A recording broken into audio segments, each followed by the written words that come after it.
Experiencing issues connecting your T-Mobile internet gateway to the app? This often stems from pairing problems, Bluetooth failures, or network instability.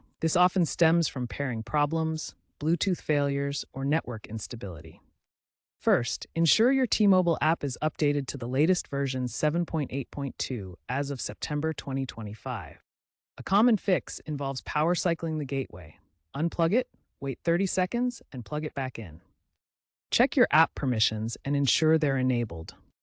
With the August 2025 firmware update v2.4.1, the pairing process has been improved and will solve many issues and improve security.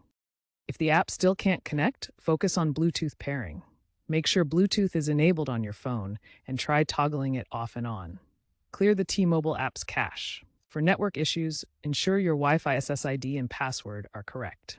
Repositioning the gateway, especially in rural areas with 5G variability, can significantly improve signal strength. T-Mobile has also introduced a Smart Connect feature in the app, which will let you adjust setting remotely. If problems persist, contact T-Mobile support for hardware faults or potential device replacement, especially if manufactured before 2024.